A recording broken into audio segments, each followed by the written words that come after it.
Hi, this is Victor Song with your latest market update for the month of April. There were a total of 1,829 home sales. This is 29% less compared to April 2018 and 6% more compared to March 2019. There's a total of 14,357 homes listed for sale. This is 46% more compared to April 2018 and 12% more compared to March 2019. Last month's sale was 43% less compared to the 10 years average for the month of April. I want to talk about the topic of affordability, which is a very popular topic in the Greater Vancouver market. A lot of people go, how can we afford the homes? It's so expensive. What can we do to make it more affordable? I want to talk about what are some potential things we can do. Price, of course, is determined by supply and demand. There's been a lot of policies changes that's been very much focused on the demand side. I want to focus on the supply. For example, I believe smart construction and smart regulations can help us reduce the cost of homes. In Vancouver, when you build a laneway home, you're looking at spending at least $200,000 to build a 650 to 700 square feet laneway house.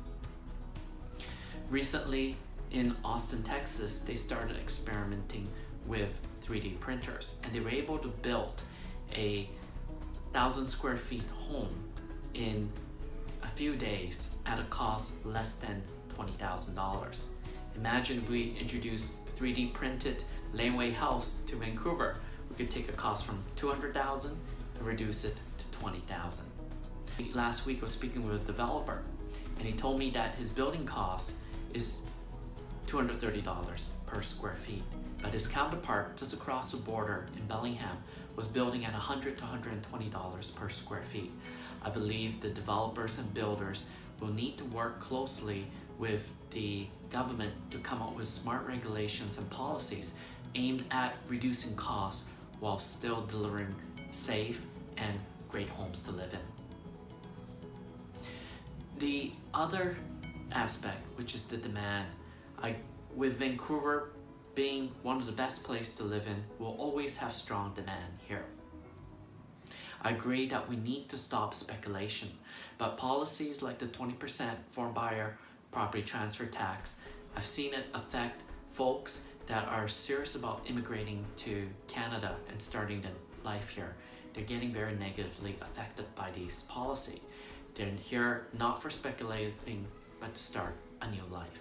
I think we should maybe create a grace period, so if a new immigrant that buys a property and within 2 years, if they're contributing back to society, working here, creating jobs, they should get that 20% refunded back.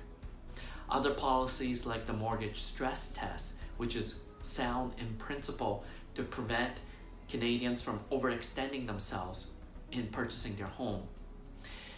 I'm seeing these policies affect a lot of very hardworking folks who are trying to get their first home but are not able to because of this stress test. I think we should split the policy into two camps. For folks that are putting very little down payment, so-called high risk, I believe the stress test should apply for them. But for folks who are putting 20% or more for down payment, maybe a less stringent mortgage stress test would apply. What are your thoughts on ways to make Vancouver more affordable? I'd love to hear from you. If you have any questions about affordability or other real estate needs, please feel free to contact me. Thank you very much.